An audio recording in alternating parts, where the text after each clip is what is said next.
Bapa, Kau mengendaki setiap kami tidak hidup secara manusiawi, tapi kami hidup secara supranatural. Hari-hari kami akan melihat pekerjaan Allah yang besar dinyatakan. Dalam masalah pribadi, masalah keluarga, pelayanan, masalah pekerjaan. Sungguh hati kami takjub kagum bahwa Engkau berkarya dengan heran ajaib dan luar biasa. Itulah kehendak dan ketetapan-Mu bagi kami. Perlengkapi kami, kuasa-Mu bekerja, kuasa firman-Mu merombak konsep pikir kami. Demi nama Tuhan Yesus kami berdoa. Haleluya. Amin. Saya silakan duduk kembali. Sebelum saya sampaikan firman Tuhan, saya membangun sebuah pondasi pemahaman. Kita buka Matius 16 ayat 18. Iya, kita akan lihat. Kita coba Matius pasal 16 ayat 18. Saya ingin mengajak, inilah pewahyuan yang Yesus singkapkan bagi kita semua. Dikatakan, dan aku pun berkata kepadamu, engkau adalah Petros, batu kecil. Ya. Dan di atas batu karang ini, Petra, ini permainan kata yang luar biasa. Aku akan mendirikan jemaatku dan alam maut tidak akan menguasainya. The gate of hell, pintu gerbang maut, kuasa neraka tidak akan lagi berkuasa. Inilah kehendak ketetapan Tuhan bagi gerejanya. Ini luar biasa. Ya. Dikatakan di sini luar biasa, engkau adalah Petrus. Dia berkata secara pribadi, engkau adalah batu kecil. Tuhan tidak pernah membangun gerejanya di atas Petrus. Kalau gereja dibangun di atas Rasul Petrus, gereja sudah hancur abad pertama. Tapi di atas batu karang, di atas Kristus, akan mendirikan jemaatku dan alam maut tidak berkuasa. Apa maknanya ini? Dan bagaimana cara Tuhan membangun gereja? Mari kita selaraskan. Saudara perlu mengerti ketika sebelumnya sampai di Kaisarea Filipi, Yesus berkata, menurut orang banyak, dia bertanya kepada murid-muridnya, siapakah aku? Ada yang berkata Elia, Yohanes Pembaptis dan lain sebagainya.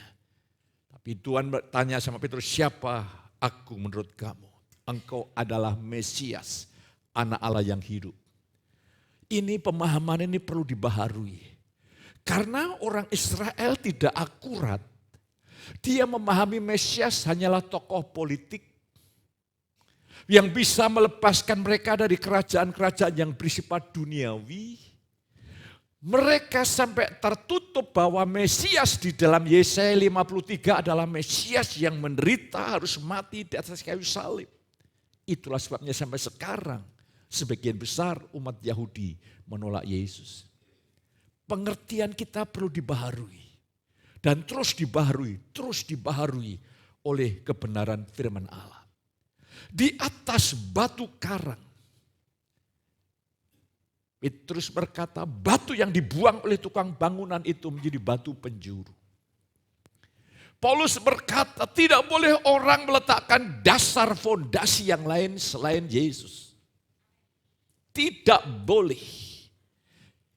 Kalau ingin gereja pintu gerbang maut tidak berkuasa, gereja orang percaya harus dibangun di atas Kristus.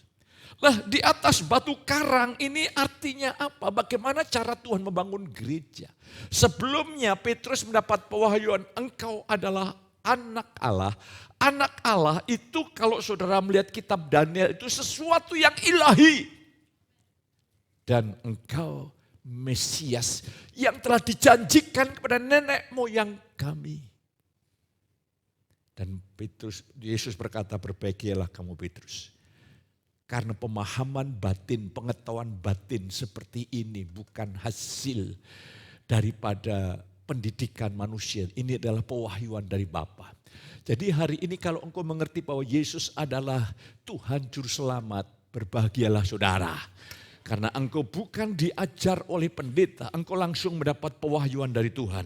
Lah hari ini kita akan lihat saudaraku, bagaimana caranya Tuhan membangun gereja sampai alam maut tidak berkuasa. Yaitu caranya Tuhan ingin membangun orang percaya di atas pewahyuan, penyingkapan rahasia tentang pribadi Yesus, tentang karya Yesus. Maka betul ya, kalau pendeta muda Daniel membangun sebuah slogan, 3C, CCC, ya, Church Christ Center. Iya memang begitu. Saya coba begitu, ternyata belum tidur ya. Ya, artinya gereja yang berpusatkan Kristus. Tidak ada yang lain saudaraku yang kasih. Makanya jangan saudara kagum dengan yang namanya pengkhotbah. Pengkhotbah itu hanyalah alat dan sarana. Kagumlah hanya dengan Yesus. Maka tidak heran kalau gereja di sini hampir berapa tahun Nang tidak mengundang pendeta tamu. Hampir 2 tahun. Memang konsekuensinya para pengkhotbah di tempat ini harus belajar keras. Tapi tidak apa-apa. Lah saya ingin mengajak di atas rahasia pewahyuan pengenalan akan Yesus. Alam maut tidak berkuasa. Jadi mari hari ini ketika saudara membuka hati roh Tuhan bekerja dan firman Allah merombak konsep pikir saudara. Dan saudara bangun hidupmu di atas Kristus, di atas pribadinya, di atas apa yang dia telah lakukan, di atas apa yang sedang dia lakukan, di atas apa yang nanti ketika Yesus datang kedua kali dia lakukan. Ketika saudara membangun semuanya di atas itu, jangan takut. Maut pun tidak berkuasa atas hidup saudara. Dia tidak semena-mena langsung saudara tahu mati mendadak. Jangan takut Tuhan langsung menghancurkan iblis menghancurkan ekonomimu, jangan takut. Seringkali kita hancur, kita rusak bukan karena Tuhan, protek Tuhan terlalu sempurna. Tapi kita melangkah keluar dari jalur Tuhan. Lah hari ini ada sebuah jaminan. Ya. Kuasa apapun tidak berkuasa. Bahkan Paulus katakan kemiskinan pun tidak bisa menghentikan pengabdian kita kepada dia. Itu kan tingkat penderitaan yang paling ekstrim itu. Lah hari ini berdasarkan pewahyuan yang seperti itu, maka saya memberikan sebuah tema, kita akan buka bagaimana hidup secara supranatural. Ya. Hidup secara supranatural. Bagaimana saudara dan saya? Ketika Tuhan makin memberikan pewahyuan demi pewahyuan, doa saya hanya satu, perluas kapasitas hati saya Tuhan. Perluas kapasitas. Kalau nanti Tuhan percayakan hamba-hamba Tuhan berdatangan di tempat ini dan merindukan sebuah pekerjaan roh yang lebih besar, kita harus siap menampung.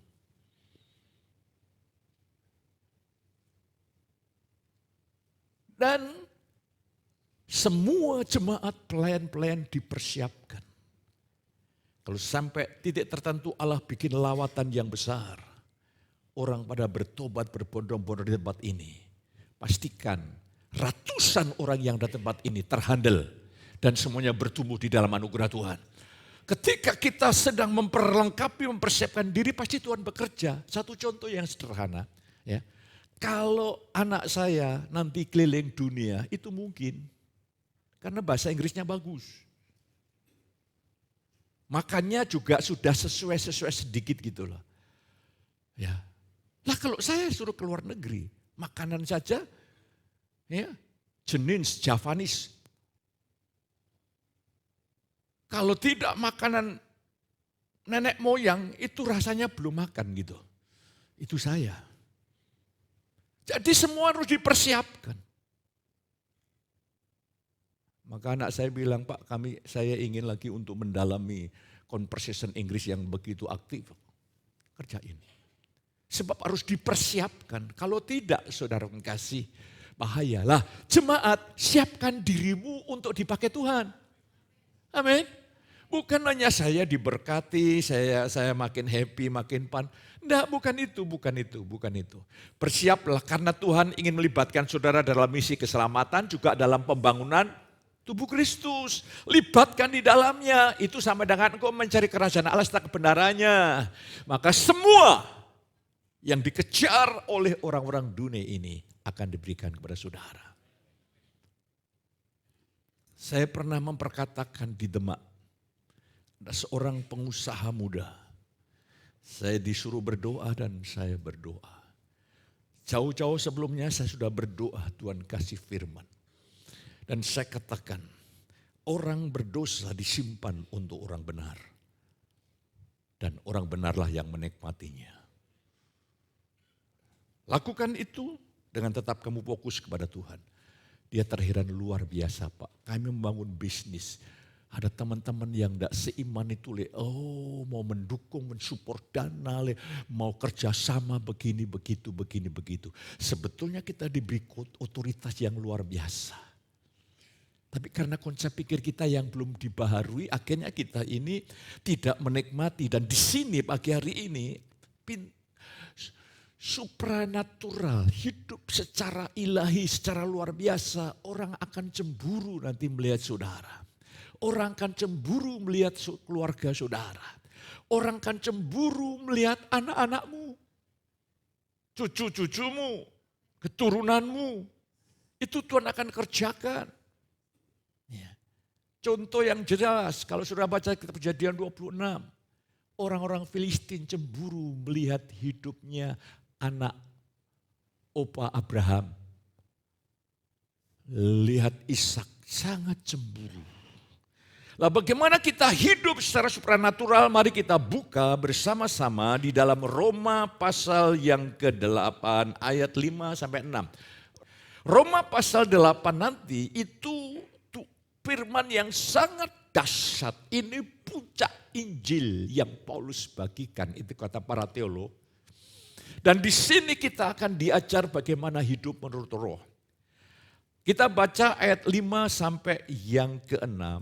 Nanti kita sebetulnya itu konteksnya itu ayat 1 sampai yang ke-14, 15 dan lain sebagainya. Tapi kita akan lihat secara perinci saja.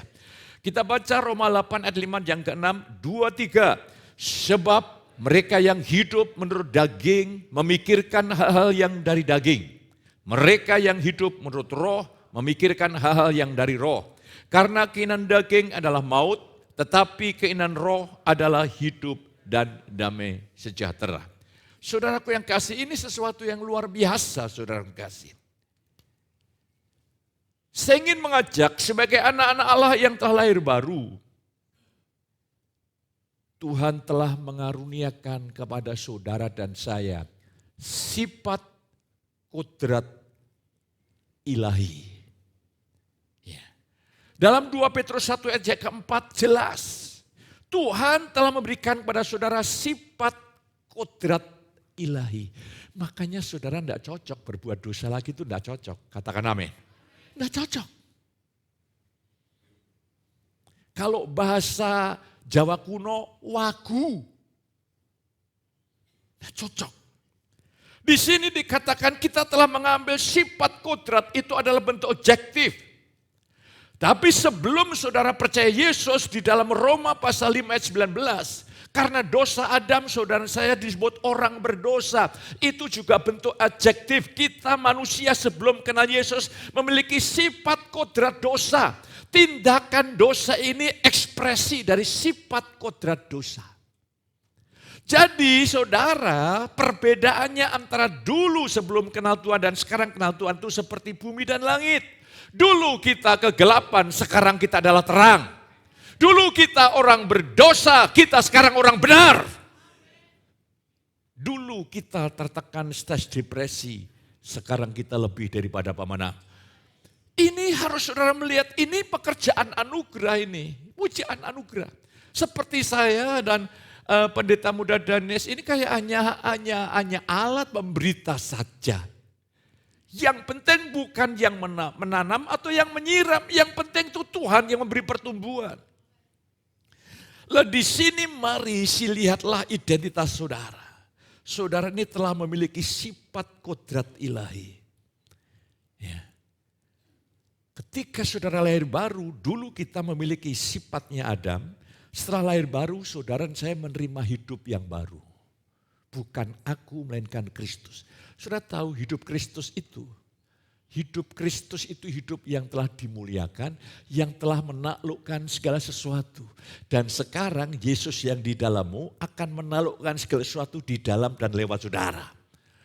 Ketika saya bergantung sama Tuhan, rohnya akan menaklukkan kedagingan, akan menaklukkan dosa, akan menaklukkan sifat-sifat nilai-nilai dunia, dan akan menaklukkan pekerjaan iblis pertama-tama di dalam saya, merombak hidup saya. Setelah itu Tuhan leluasa mengalir dan menjamah orang lain, merombak mengubah orang lain. Itulah prinsip kerjanya anugerah. Jadi saudaraku hari ini mari persiapkan hatimu. Percayalah bahwa roh Tuhan sedang bekerja keras, bekerja kuat di dalam hidup saudara. Ini sebuah anugerah, ini rahmat, ini kemurahan Tuhan yang patut kita syukuri. Bahwa saudara dan saya bukan lagi orang berdosa. Kita orang yang benar di pemandangan mata Tuhan. Selanjutnya saya ingin mengajak saudara untuk melihat kepada jemaat di Korintus. Ini masalah hebat jemaat di Korintus. Kepada jemaat di Korintus Paulus menegur mereka dengan cukup keras. Dan Paulus berkata, kamu ini loh masih hidup secara manusiawi. Aku tidak bisa bicara masalah rohani. Aku tidak bisa. Contoh analogi yang sederhana. Saya tidak bisa bicara sama cucu saya untuk bagaimana pernikahan yang indah. Bagi cucu saya pernikahan yang indah itu seperti permainan game. Karena belum bisa menangkap. Saya berdoa seluruh jemaat ini, saudara mulai menangkap pengajaran kasih karunia yang lebih dalam, bukan dasarnya. Lebih dalam, lebih dalam, lebih dalam, lebih dalam. Sehingga seluruh kekayaan Allah menjadi bagian hidupmu dan akan terpancar lewat hidup saudara. Kita lihat saudara kasih, ini masalahnya. Kamu masih manusia duniawi dan hidup secara manusiawi. Hidup hanya pakai panca indera, pakai rasa. Aduh, kalau hidup kita seperti itu, makanya gereja menjadi gereja yang sekedar entertain. Karena hanya memenuhi kebutuhan perasaan. Perasaanmu tidak perlu dipenuhi kebutuhannya. Ketika Kristus di dalammu mulai bertahta sepenuhnya, perasaanmu akan dijamin. Menjadi perasaan yang memadai yang seharusnya engkau miliki. Yaitu engkau menaruh pikiran dan perasaan yang ada pada Yesus. Apa yang terjadi dengan jemaat di Korintus? Mereka adalah anak-anak Allah. Yang sudah diselamatkan, sudah lahir baru diselamatkan, telah memiliki sifat kodrat ilahi, persis seperti saudara dan saya, jemaat di Korintus itu telah memiliki anugerah. Karena Paulus menyampaikan kebenaran suratnya, memberitakan Injil kepada mereka sama pewahyuannya. Cuma yang jadi masalah hari ini saudara kasih, jemaat di Korintus hidup mengandalkan diri, bergantung diri. Jadi kalau saudara sudah mendengar kasih karunia dan kita tidak hidup bergantung Kristus dan bergantung diri, nasib kita tidak lebih tidak kurang seperti jemaat di Korintus. Bahkan yang mengerikan. Ada dosa yang tidak dilakukan oleh masyarakat umum, dilakukan oleh jemaat di Korintus. Ini anak-anak Allah, pewaris kerajaan Allah. Rusak saudaraku. Jemaat itu rusak, kacau, tidak tertib. Kasih karunia itu membuat kita tertib loh. Ada aturan main loh. Hei suami, apa? Khotbah minggu kemarin lah. Hei suami, itu tertib. Hei istri, tanduklah suamimu. Amin.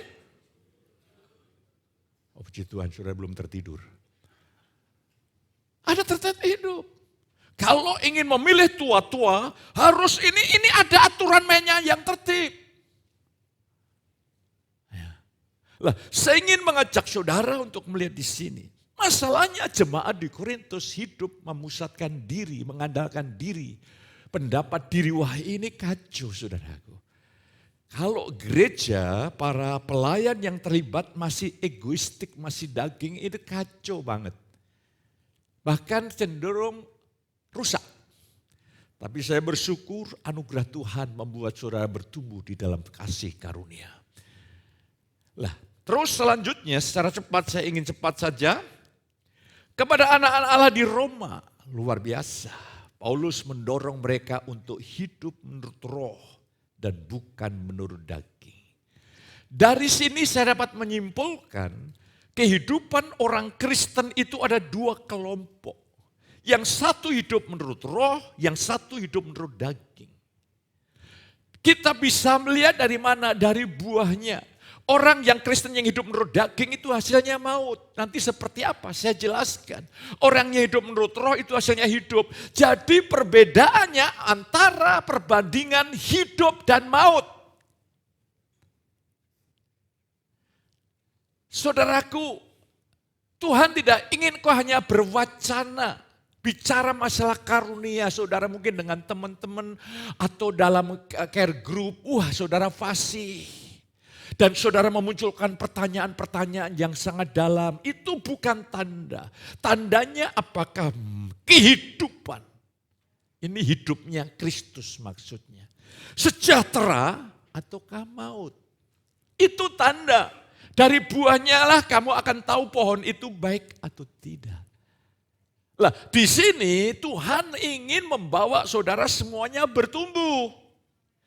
Saudara semuanya berbuah di dalam kuasa rohnya. Lah bagaimana caranya? Roma pasal 8 itu luar biasa. Luar biasa saudara kasih. Ya, mari saya ingin ajak saudara sekalian, kita akan lihat dulu hasilnya supaya saudara bisa melihat. Hidup menurut daging hasilnya maut. Seperti apa yang disebutkan Paulus, hidup maut. Kan benar. Hidup menurut daging hasilnya maut. Seperti apa kata maut yang dimaksud oleh Paulus? Roma 7 ayat 24. Aku manusia celaka. Siapa yang dapat melepaskan aku dari tubuh maut ini? Hidup yang penuh kegagalan, keputusasaan. Ini orang Kristen, putra Allah, pewaris janji-janji Tuhan yang luar biasa, di mana roh Allah juga bekerja.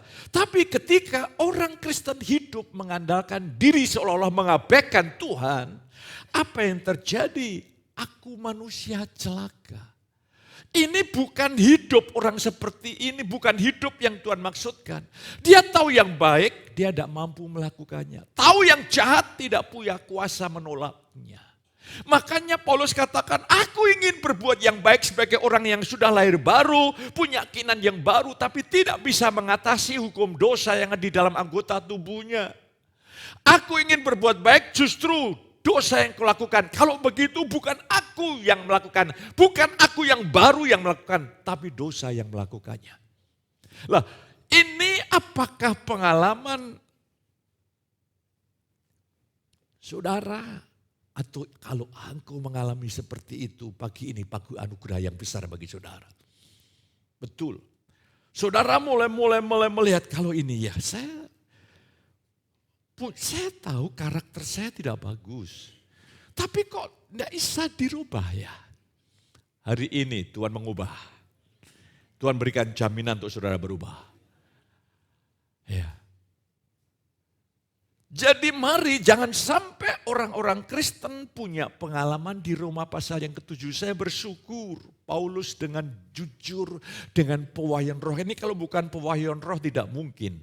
Dia ditulis Roma pasal 6, baru Roma pasal 7, Roma pasal 8. Waduh, ini kalau roh Tuhan mengatur tuh sistematik luar biasa. Sistematis luar biasa. Lah, saya ingin mengajak saudara. Roma pasal 7 gambaran orang Kristen yang hidup menurut daging. Itu kata aku hanya kecil itu puluhan kali. Tapi Roma 8 akunya sedikit. Aku besar, roh yang banyak. Nanti apa maknanya? Saudara kekasih, ini gambaran yang sangat menyedihkan. Tidak menjadi kesaksian, menjadi batu sandungan. Yesus berkata, kalau kamu menjadi batu sandungan bagi orang lain, lebih baik batu kilangan ditaruh di lehermu, cemplungkan ke laut, plek, selesai masalah. Orang lain tidak tersandung lagi. Itu gambaran Tuhan seperti itu. Jadi saudara jangan main-main lagi dengan dosa. Main-mainlah dengan firman, dengan anugerah Tuhan yang luar biasa. Kita pikir enggak apa-apa, kan kasih karunia. Saudara kasih jangan seperti itu. Ya, Allah itu penuh rahmat, tapi Allah itu tegas. Tapi penuh rahmat, tapi tegas. Tapi penuh rahmat, makanya siapa yang ku kasih, ia ku tegur. Bukan ku manjakan, ia ku hajar, ku sesah. Bukan aku manjakan. Makanya kecenderungan nenek sama kakek, opa, oma itu cenderung memanjakan cucu. Saya bilang sama istri saya, biarlah cucu kita dididik sesuai dengan pola orang tuanya. Kalau tidak, kami ikut intervensi merusak nanti anak, nanti cucu, nanti kalau ada apa-apa larinya ke opa oma. Saya ingin kalau ada apa-apa harus lari ke orang tuanya dalam didikan orang tuanya. Yang kedua, orang Kristen yang hidup menurut daging. Hasilnya adalah Galatia 5 ayat 19 sampai 21. Perbuatan yang telah nyata, yaitu yang pertama ini dosa yang berkaitan dengan kenajisan. Tidak bisa saudara mengatasi ini dengan kekuatan diri sendiri. Ada sisi percabulan, ada kecemaran. Makanya Paulus katakan di dalam Kolose 3 ayat yang kelima, matikanlah dalam dirimu yang duniawi, yaitu percabulan, kecemaran, hawa nafsu. Ini satu kelompok, itu dosa najis. Tuhan ingin pikiranmu bersih. Tuhan ingin hatimu bersih. Tuhan ingin para suami-suami pikirannya bersih. Istri-istri pikiranmu bersih. Otomatis anak-anakmu bersih. Terus selanjutnya penyembahan berhala, sihir, persembahan berhala, sihir, penyembahan berhala. Penyembahan berhala yang paling tidak kentara, tidak kelihatan, tapi ini bahaya besar, yaitu menyembah ciptaan Tuhan. Apakah menyembah ini itu bukan? Menyembah diri sendiri, mengikuti keinginan diri sendiri, memuaskan diri sendiri, itu sama dengan penyembahan berhala. Paulus dengan tegas berkata kepada jemaat di Korintus, tapi penuh dengan kasih. Kristus telah mati untuk kita semua. Tidak ada di antara kita yang hidup untuk diri kita sendiri. Biarlah kalau kita hidup adalah dan mati hidup untuk Yesus yang telah mati dan bangkit bagi kita. Ini loh sebetulnya hasil pekerjaan kasih karunia itu seperti ini. Perseteruan, perselisihan, iri hati, amarah, kepentingan diri sendiri, pencederaan roh pemecah. Ini kan semuanya kan muncul dari egoistik, tahu saudara yang kasih. Kedengkian, terus selanjutnya kemabukan dan pesta pora. Kita lihat pohon itu dari buahnya. Kita kan diberi analogi yang sederhana.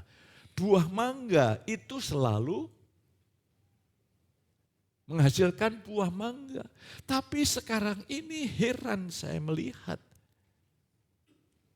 Pohon itu pohon tanaman-tanaman yang menjadi hiasan itu buahnya telur. Saudara pernah lihat enggak? Pohon yang tanam itu buahnya telur. Ternyata itu aksesoris saja saudara. Enggak bisa, tidak mungkin. Saudara tidak bisa menutup. Saudara tidak bisa untuk mencoba untuk menutupi di hadapan orang lain. Buah kehidupanmu itulah menunjukkan saudara ada di mana. Sebetulnya Tuhan itu penuh rahmat loh. Dia seringkali melindungi saudara dengan luar biasa. Engkau berbuat yang keliru, Tuhan lindungi, orang lain tidak tahu. Tapi kalau sampai engkau berbuat sesuatu yang tidak benar dan orang lain tahu, itu membuktikan bahwa itu bentuk didikan disiplin Tuhan. Supaya engkau kembali, Tuhan menunjukkan, nak kami ini bergantung diri sendiri, bergantunglah kepada aku, hanya itu loh maunya Tuhan itu. Makanya kita akan lihat Allah itu berurusan serius. Dia serius, dia kejar di dalam anugerah kasih-Nya. Sampai engkau memunculkan karakter ilahinya. Dia akan atur segala situasi, segala keadaan, segala apapun. Saya yakin Tuhan akan membuat engkau dengan sepenuh hati rela untuk menyerahkan hidupnya kembali kepada Tuhan. Itu kebesaran hati Tuhan, dia tidak paksa dengan hukum. Tapi dia bekerja lewat situasi, kondisi, tapi dia bekerja dalam hati saudara, dia benahi. Dan Allah paling ahli di bidangnya untuk membuat saudara dan saya akhirnya, iya Tuhan, mau tidak mau aku harus mau mentaati Engkau. Ini pekerjaan dia bukan pekerjaan saya. Terus selanjutnya kita melihat inilah buah-buah kedagingan. Padahal ini anak Allah, ahli waris, terang dunia, garam dunia. Ini betul-betul anak-anak Allah yang telah dibangkitkan bersama Yesus, ditempatkan duduk di sebelah kanan Allah Bapa. Tapi buah kehidupannya seperti ini sebetulnya tidak pantas. Toh. Ini kan menyanyiakan anugerah Tuhan. Tapi mari, saya tidak perlu perpanjang lebar di sini. Selanjutnya kita akan lihat, saudara. Mari firman Allah menjadi penjelasan bagaimana supaya saudara dan saya itu hidup menurut roh tapi tidak menurut daging. Kalau saudara menurut roh, hidup dan damai sejahtera. Nah, kata damai sejahtera itu ada bagian di buah roh. Kasih, ada sukacita, ada damai sejahtera, kemurahan, kebaikan, kesabaran, ada kesetiaan. Itu sebenarnya faith itu iman itu. Makanya kalau engkau hidup dengan roh, hidup menurut roh, imanmu hebat. Kesetiaan itu faith, itu bahasa Inggrisnya.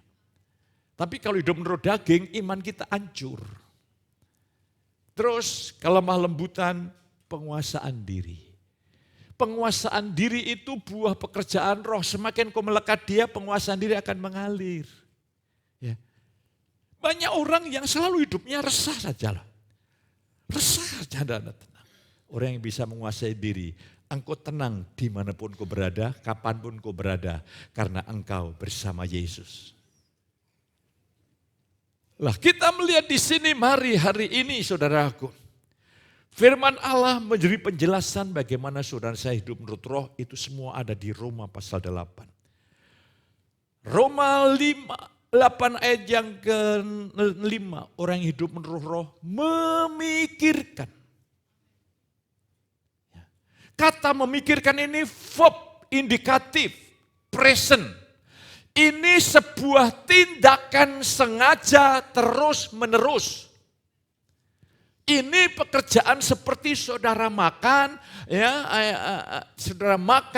saudara minum, I drink, ya, the coffee dan sebagainya, ya. Saudara pergi dan sebagainya itu sebuah tindakan sengaja, bukan kebetulan. Ya.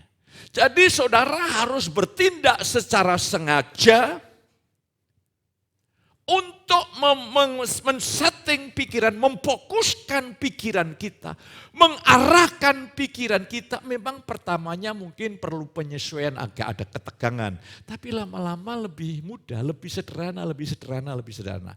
Yaitu memikirkan apa yang dari Roh Kudus.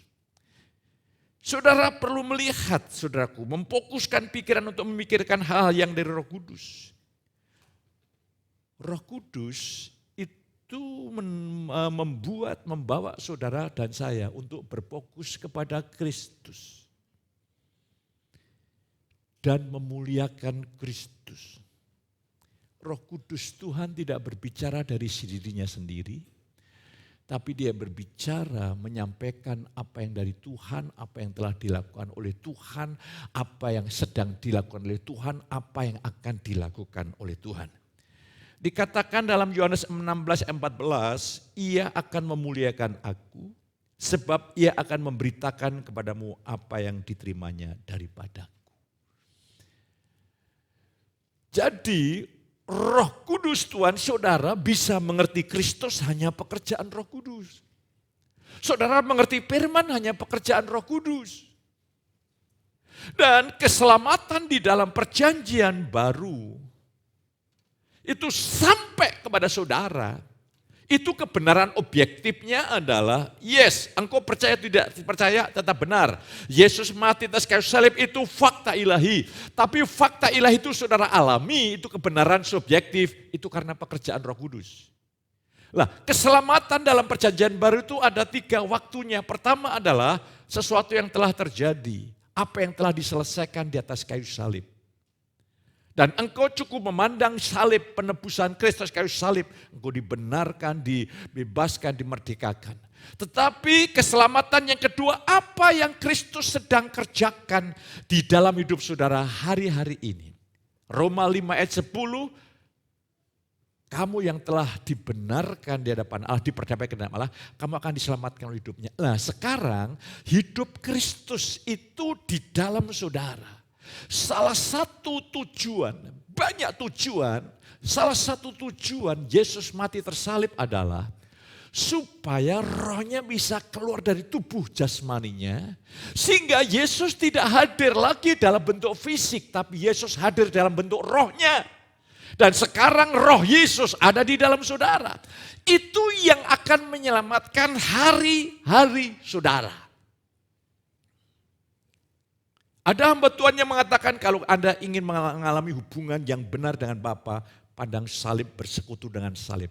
Tapi kalau Anda ingin menghayati hidup yang benar hari lepas hari, menang atas masalah, Anda bersekutu dengan rohnya yang tinggal di dalam saudara. Itu semua kalau Roh Kudus tidak menunjukkan, kita tidak nangkap. Kita tidak bisa mengerti. Lah yang ketiga, future, bentuk yang akan datang, ketika Yesus datang kedua kali, tubuhmu ini akan diubah. Ya. Jadi dibenarkan artinya saudara dibebaskan dari hukuman Allah. Itu saudara memandang salib. Pengudusan dibebaskan dari kuasa dosa. Kau bergantung, bukan aku lagi yang hidup, melainkan Kristus. Kita ini masih berperang dengan dosa, masih real. Makanya Tuhan ingin saudara bergantung sama roh, maka oleh roh kamu tidak mengikuti keinginan daging. Oleh roh kamu mematikan perbuatan tubuhmu dan kamu akan hidup. Yang akan datang, bicara masalah dosa, kita diselamatkan dari kehadiran dosa. Di surga tidak ada dosa. Di sini saudara dan saya jangan berpikir kalau sudah sampai rohani yang tinggi itu, wah itu satu kondisi yang tidak berdosa sama sekali. Itu tidak bisa, jangan sombong. Kita harus tetap rendah hati di hadapan Allah. Aku kita ini sudah tidak bisa. Aku kita ini tidak bisa untuk hidup benar, hidup baik itu sudah tidak bisa, rusak. Makanya Tuhan, saya bilang, Tuhan saya tidak ingin lagi berusaha untuk hidup benar menyenangkan Engkau. Karena pengalaman membuktikan tidak bisa. Sekarang saya menaruh percaya, Engkau yang membuat aku mau dan sanggup. Firman-Mu berkata, Yesaya 36 ayat 27, aku menaruh rohku di dalam batin mereka dan aku, kata Tuhan, membuat kita mengikuti ketetapan Tuhan. Sekarang Tuhan, Engkau berjanji, Engkau melakukan sesuatu, membangkitkan kemauan dan kesanggupan untuk aku hidup dalam ketaatan. Lah sekarang berubah, hidup menurut roh, nanti selanjutnya saya jelaskan. Jadi hari ini saudara harus hidup dari awal sampai akhir nanti, semua adalah pekerjaan kasih karunia. Artinya Tuhan bekerja bagi saudara. Saya sebagai seorang pengkhotbah, saya hanyalah alat untuk menyampaikan kabar kasih karunia yang bisa menanamkan hanya roh Tuhan. Hanya roh Tuhan semata-mata. Saya makin hari makin bersyukur, Tuhan terima kasih. Terima kasih. Apalagi kalau saya melihat jemaat, kesaksian demi kesaksian, saya bersyukur. Waktu ibadah kemarin, gathering care group, Saya ajak satu jemaat yang dilawat oleh Tuhan. Saya bimbing, saya ngajak ngobrol. Wah, terima kasih Pak, seumur hidup saya tidak pernah mengalami seperti ini. Saya tidak pernah mengalami lawatan. Mengapa bisa terjadi? Karena rindu. Karena rindu saja sebetulnya. Lah, saya ingin mengajak saudara, maka saya ingin seluruh jemaat mengalami kuasa pekerjaan rohnya. Sehingga saudara makin hari makin luar biasa, makin takjub akan Kristus. Selanjutnya, Roh Kudus menjadi pengajar sejati dalam hati kita dan menyampaikan apa yang telah Kristus lakukan bagi kita. Berarti kita tidak perlu pengkhotbah, tidak perlu pengajar. No. Sekalipun kau dengar khotbah saya, kau mendengar khotbahnya pendeta muda Daniel, tetapi yang bisa menanamkan dalam hatimu adalah Roh Tuhan. Maka sementara saudara khotbah, dengar khotbah, hati-hati. Jangan sampai engkau dengar khotbah, pada saat yang sama engkau lihat YouTube. Pada saat yang sama engkau lihat Instagram.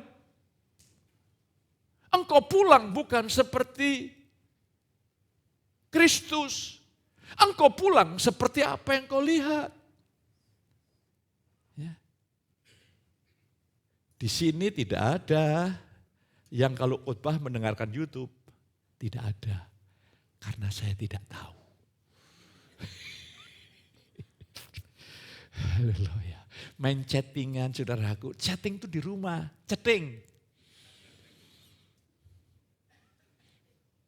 Tetapi penghibur yaitu Roh Kudus yang akan diutus oleh Bapa dalam namaku. Dialah yang akan mengajarkan segala sesuatu kepadamu.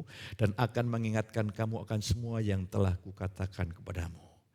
Kata memikirkan adalah dengan sengaja terus menerus memfokuskan pikiran kita untuk merenungkan apa yang telah dan sedang Kristus lakukan bagi kita. Jadi ini saudaraku, apa yang kau pikirkan itu yang kau lakukan. Kalau kau berpikir saya ini orang lemah, saya orang tidak berdaya, saya orang berdosa, saya jamin perilakumu akan cenderung seperti itu. Tapi sekarang dengan sengaja engkau menolak pikiran yang alamiah ini, engkau malah memikirkan apa yang Roh Kudus kerjakan untuk melihat apa yang Kristus telah lakukan, sedang dia lakukan, apa yang nanti dia mau lakukan. Jadi kalau sebagai contoh, ini peperangan tuh ada di sini kata Paulus dan kami menawat, kami menaklukkan. Setiap angan-angan pikiran dalam pikiranku menaklukkan pada Kristus. Itu saudaraku, kalau terjemahan dari bahasa Yunani artinya kita menaklukkan kepada ketaatan Kristus, of obedience of Christ. Yaitu ketaatan Yesus kepada salib Kristus yang luar biasa. Kuasa yang mematikan maha dahsyat itu ada pada salib Kristus. Lah, itulah peperangan itu ada di sini. Kalau engkau bisa menguasai pikiran orang yang hebat. Seharusnya semakin kau dewasa rohani, engkau hanya memikirkan apa yang ingin kau pikirkan. Saudara kan merasa tuh kadang-kadang ada pikiran yang buruk, pikiran yang negatif masuk, tidak kita inginkan masuk dan cenderung kayak menekan. Kan sering kan, itu pikiran musuh. Kok harus berkata tidak? Aku hanya mau memikirkan apa yang kupikirkan. Itulah artinya hidup menurut roh. Tuhan berikan kepada saudara berdaulat penuh untuk mengendalikan pikiran ini. Hanya memikirkan apa yang Kristus sudah lakukan, sedang lakukan. Contoh, saudara sebetulnya disinilah peperangannya. Orang Kristen yang cara berpikirnya belum dibaharui, maka kekristenan menjadi agama. Agama adalah usaha manusia untuk memperkenankan hati Tuhan. Jadi begini, banyak anak-anak Tuhan berusaha untuk hidup kudus. Supaya kudus. Itu kelihatannya benar, itu keliru. Ketika engkau sedang berusaha untuk kudus, engkau tidak tahu, tidak sadar bahwa di dalam Yesus engkau sudah kudus. Perbuatan ini bukan supaya kita lebih kudus. Saya berbuat kudus ini bukan supaya saya dikasih Tuhan. Saya berbuat kudus sebagai pengucapan syukur atas karyanya saya sebagai hamba yang kudus. Maka saya harus berpikir berperilaku kudus. Saudara berbuat taat bukan supaya lebih benar. Pada saat yang sama engkau lupa, engkau sudah dinyatakan benar untuk selama-lamanya di hadapan Allah. Makanya saudara kasih, karena kita ini percampuran antara perjanjian lama dan perjanjian baru, antara anugerah dan sistem agama, kita ini sudah ikut Tuhan bertahun-tahun tidak berdiri kokoh di dalam iman. Lah bagaimana saudara ini mengubah dunia, meyakinkan kepada dunia, hei dunia, Yesus itu juru selamat sejati. Sementara engkau masih bergumul dengan dosa, hari ini demi nama Yesus, engkau tidak lagi bergumul dengan dosa. Engkau menang atas dosa. Pertanyaannya, mengapa engkau berdosa?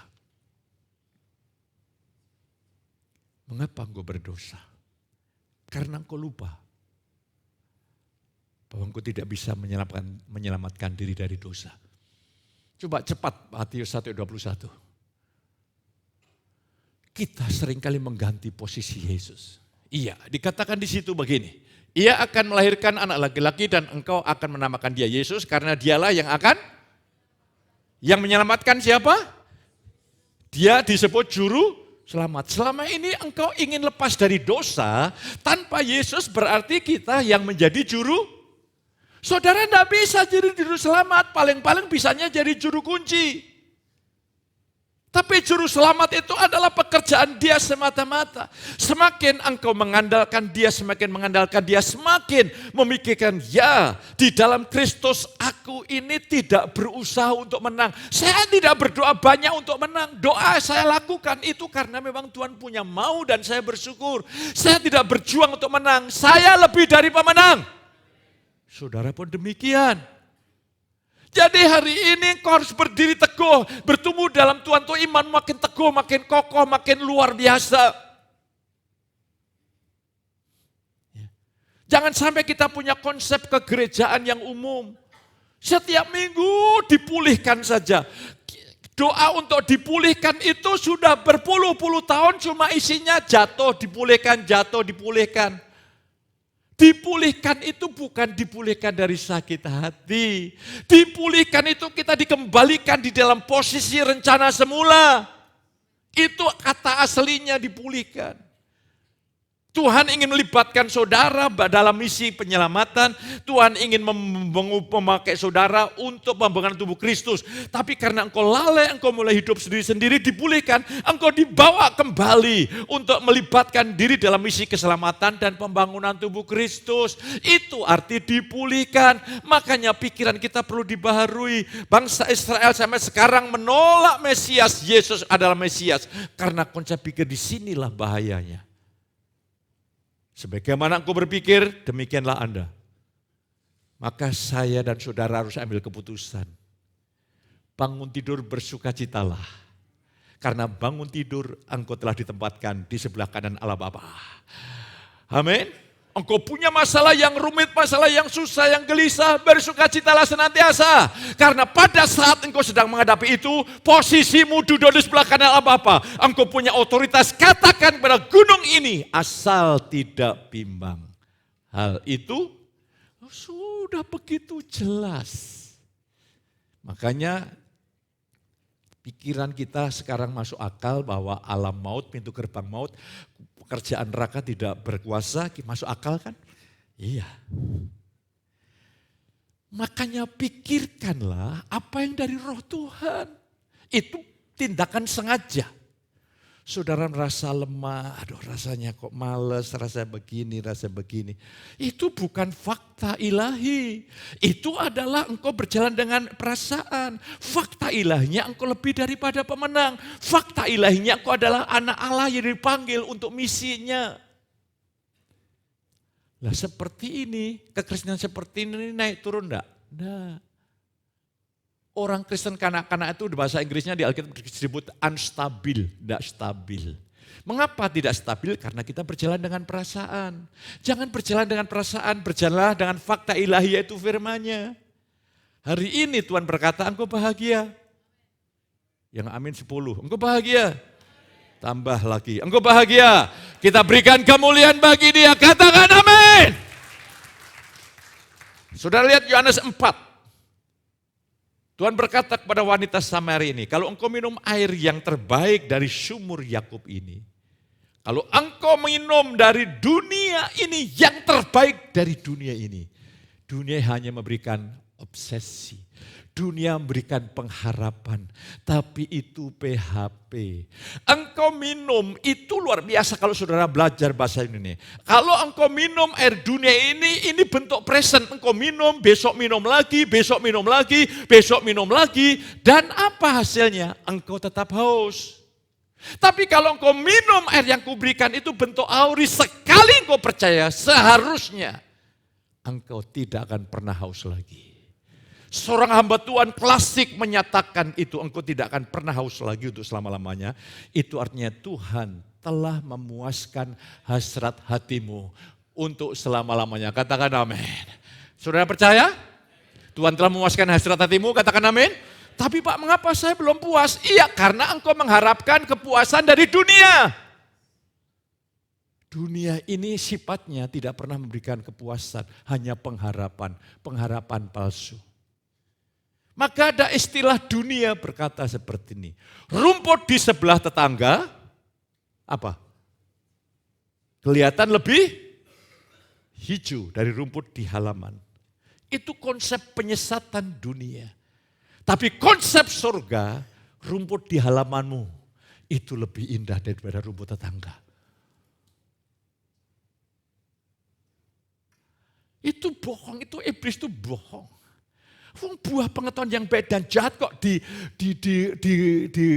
diubah sedemikian rupa sampai Hawa terpikat. Itu aduh, ampun deh. Haleluya. Jadi sebetulnya saudara ini betul-betul harus mengalami alam maut tidak berkuasa. Mari kita akan lihat hidup menurut roh yang pertama ada di pikiran. Terus paksa pikiran, lama-lama saudara menjadi tidak memaksa lagi. Saudara kan kekasih, engkau enggak saya tidur di sini. Kalau engkau bisa menaklukkan pikiran kepada Kristus dan kau memikirkan posisimu, aku ini sudah penuh damai, sudah penuh sukacita. Semua lama-lama perasaan itu yang tidak nyaman itu hilang. Contoh begini, saudara sudah duduk di sebelah kanan Allah Bapa, Yesus Raja Damai di dalam saudara. Tuhan telah memuaskan hasrat hatimu selama-lamanya. Mengapa engkau sering merasa tertekan? Rasanya kayak lemah, kayak loyo, kayak rasanya kayak terintimidasi. Itu peperangan. Lah kalau peperangan kok berangkat dari posisi, itu bukan diriku. Diriku adalah hidup dalam realita firman Allah. Mulai engkau menyembah Tuhan, perintahkan pergi, hilang. Karena Tuhan ingin kau selalu ada dalam damai sejahtera yang melampaui akal budi, katakan amin. Supaya engkau tidak digoncang oleh situasi kondisi yang ada dan engkau bisa berfokus melibatkan diri dalam misi karya Allah yang luar biasa. Hidup bergantung Kristus. Hidup menurut roh di dalam Roma 8 ayat yang keempat. Supaya tuntutan hukum Taurat digenapi di dalam kita yang tidak hidup menurut daging tetapi menurut roh. Hukum Taurat itu kan hidup kudus gitu. Setelah hidup dalam kasih karunia, saudara saya dituntut untuk hidup kudus. Tapi puji Tuhan, di balik tuntutan Tuhan, Tuhan menyediakan kuasanya untuk menyanggupkan kita. Makanya Paulus selalu menulis ada bentuk imperatif. Tapi imperatif bentuk perintah di dalam perjanjian baru ditopang oleh janji, aku menaruh rohku di dalam batin mereka dan aku membuat kalian hidup menurut segala perintahku. Jadi perintah itu bukan menekan, menggairahkan. Lah, hari ini saya ingin mengajak saudara untuk melihat hidup menurut roh. Supaya tuntutan hukum Taurat, saudaraku tuntutan hukum kita melakukan hukum Taurat harus kita lakukan, tapi bukan supaya kita dibenarkan. Itu perjanjian yang lama. Kita melakukan hukum Taurat itu kan hukum yang baik, hukum mengatur hubungan kita dengan Allah. Jangan mengingini, ini kan baik. Mengapa banyak orang masuk penjara karena jatuh dalam dosa mengingini? mengingini barang milik orang lain, mengingini banyak perkara. Lah hari ini saya ingin mengajak saudara, ketika hidup menurut roh, dirimu dan diriku tidak mungkin bisa taat. Makanya kalau saya tahu, saya tidak bisa taat. Tapi ingat, diri manusia ini masih hebat. Orang yang tidak percaya Yesus, dokter bisa jadi profesor, pengusaha, pemimpin dunia. Orang yang hebat-hebat. Tanpa Kristus. Tapi khusus untuk melakukan kehendak Allah. Hanya bisa dilakukan oleh rohnya semata-mata. Kau harus membedakan di sini. Ya. Tanpa Kristus, orang-orang melakukan hal yang hebat bisa. Mengelola bisnis. Dari yang kecil, dari berkembang. Saya kalau mengikuti di dalam internet itu, ini gigih sekali. Dia tanpa Kristus bisa sukses. Tapi ingat itu hanya sukses yang parsial, yang sementara. Tapi mari hari ini untuk melakukan kehendak Tuhan, memenuhi panggilan Tuhan, engkau harus bergantung pada Kristus untuk melakukan apa yang tidak sanggup kau lakukan. Kalau saya mengatakan, oh kamu di luar Kristus tidak bisa melakukan apa-apa, engkau bisa membantah, itu orang itu bisa sukses. Bisa. Ya, bisa orang-orang hebat di dunia bisa. Tapi kalau kita melakukan kehendak Allah, responi panggilannya, itu hanya pekerjaan rohnya yang memampukannya. Yang ketiga, kita tidak boleh hidup semua kita sendiri. Orang hidup menurut roh. Coba Roma 8 ayat 14 coba ditayangkan. Ini sudah terakhir ini. Ya. Oke, kita lihat. 2, 3 kita baca sama-sama. Semua orang yang dipimpin roh Allah adalah anak Allah. Dipimpin roh Allah itu melalui apa? Roh Tuhan itu mewahyukan firman-Nya. Hari Minggu kemarin pewahyuannya dinyatakan, hei suami, kasihlah apa? Istrimu. Jelas loh, jangan kasihlah istrimu. Jangan salah baca. Berarti kita hanya mengenal poli. Jawabnya kok angel men saudara kasih. Mono kok angel masa. Saudara aku yang kasih. Kita melihat hari ini. Hidup dipimpin roh. Itu tidak semuanya sendiri. Tapi hidup dipimpin roh. Itu mentaati roh.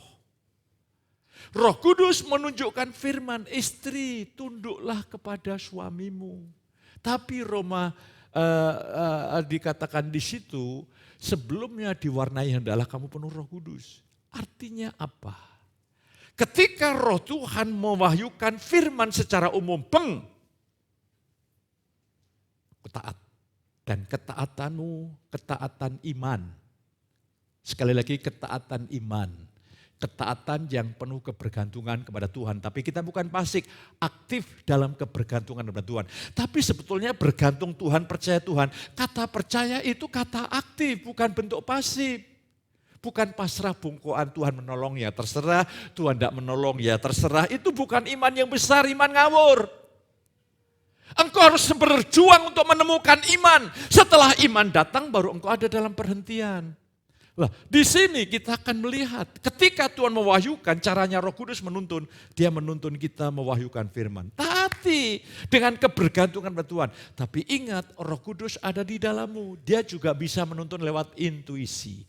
Dia mendorong saudara, dia menggerakkan saudara, dia memotivasi saudara, dia berbicara kepada saudara, dia berbicara lewat hati nurani. Kalau Roh Kudus bicara langsung itu suaranya lebih berwibawa. Hei suami, kasihlah istrimu. Itu umum. Tapi pemudi-pemudi, untuk siapa jodohmu? Itu intuitif, itu itu pimpinan pribadi yang tidak bersifat umum. Ada enggak ini cewek-cewek di sini? Engkau mau di tempat yang gelap itu ada karung yang besar, ada 5 laki-laki. Engkau berkata dalam nama Yesus aku ambil salah satu dan menjadi suamiku. Mau seperti itu? Gila itu. Dibutuhkan Roh Kudus Tuhan untuk intuisi, untuk pribadi dalam hatimu.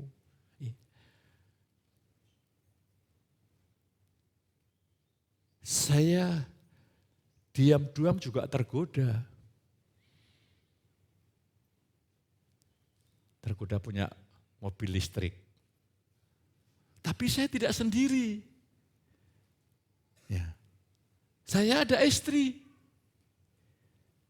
Ada intuisi, bukan saya punya uang. Mobil yang satu saya jual ganti listrik. Biar nanti mobil itu menjadi mobil siapa yang mau pakai. Siapa di sini tanda kutip keturunan darah saya. Tapi saya punya istri. Roh Tuhan juga ada pada istri saya. Saya bilang, Ma, listrik. Ya. Dia tidak segera menjawab, tapi masuk dalam perenungan. Saya tidak tahu jawabannya tahun depan atau tahun 5 tahun lagi, saya tidak tahu. Karena istri saya orang yang takut sama Tuhan. Langsung dia begini saudaraku. Tidak. Berarti hari ini ada jawaban yang pasti. Ya sudah, saya tidak pengen lagi saudara kasih. Saya akan beli mobil listrik untuk cucu saya Ina. Mobil kecil yang pakai baterai. Ayo, aku ya tetap mobil. Tapi aku kan beli mobil. Jadi aku tidak mengganggu istri saya, tetap bahagia. Aku tetap menginginkan apa yang aku beli. Mobil listrik. Untuk cucu saya. Saya imajinasikan seperti saya ingat kalau masa kecil. Masalah selesai kan? Iya, saudara yang kasih. Padahal saya tidak kompromi loh tadi. Saya tidak ingin nanti kalau saya khotbah jawab ya enggak. Begitu saya tanya, listrik langsung. Berarti kontaknya sama. Tersenyum dia, saudara yang kasih. Lah, ini jadi kita ini sekarang ini ada Roh Tuhan. Ini secara spesifik yang tidak serum. Karena Paulus itu kalau memberikan ajarannya dia hanya sebagian besar saja. Ya. Dalam keluarganya lah suami kasihlah istri untuk suami, anak-anak taat orang tua. Saya membaca buku dari seorang profesor. Bagaimana seorang ayah mendidik anaknya. Itu kan tidak secara detail. Jangan sampai karena tidak detail kita mencari bahan psikologi untuk menerapkan firman. Ingat ada intuisi, ada Roh Tuhan. Roh Tuhan yang tahu anak-anak kita yang kecil kebutuhannya. Dibutuhkan kepekaan di sini. Saudara perlu belajar banyak, tapi untuk menerapkan ajaran itu butuh tuntunan Roh Tuhan. Sesederhana itu saudara kasih. Ya. Hari ini, kalau engkau menang, karena pilih menang. Pilih dalam iman. Ya. Iman itu bicara masalah bergantung sama Tuhan. Jangan mau kalah, amin. Katakan sebelahmu, jangan mau kalah. Jangan mau larut dalam penderitaan. Jangan mau larut dalam masa lalumu. Semua dirubah. Dan hari ini Tuhan berikan kesempatan yang baru. Mungkin secara waktu engkau telah menyalahgunakan pilihan kehendakmu. Sehingga seharusnya saudara bertumbuh. Seharusnya saudara menjadi alat yang luar biasa. Tapi masih terkendala. Tapi hari ini serahkanlah hidupmu. Tuhan bisa melakukan percepatan ilahi. Hari-hari yang telah kau lewatkan, yang kau sia-siakan, Tuhan bisa menebus ulang, katakan amin. Sehingga Tuhan buat engkau mengalami percepatan yang luar biasa. Sebelum engkau tutup mata, kau berdoa Tuhan, biarlah sebelum hambamu tutup mata, apa yang Tuhan rencanakan harus tergenapi. Dan hamba percaya engkau sanggup melakukan segala sesuatu dan tidak ada rencanamu yang gagal. Mari hari ini itulah yang kita doakan dan saya percaya saya punya tempat ini jemaat-jemaat yang luar biasa. Saya punya jemaat-jemaat bukan berusaha untuk menang, lebih daripada pemenang. Saya punya jemaat yang tidak berusaha untuk kudus, sudah kudus. Ketika aku beriman luar biasa, kita tundukkan kepala di hadapan Tuhan. Di dalam kasih karunia Allah Bapa, saudara adalah orang-orang yang sudah diberkati Tuhan. Tuhan membuka mata rohani saudara, sehingga kau menghitung berkat kemurahan, kebaikan, dan kebajikan Tuhan. Imanmu akan mengalami ledakan yang luar biasa. Dan saat ini engkau dipakai untuk menjadi berkat bagi banyak orang. Angkat tangan saudara. Kemanapun kau pergi, orang-orang yang berjubah engkau akan diberkati oleh Tuhan.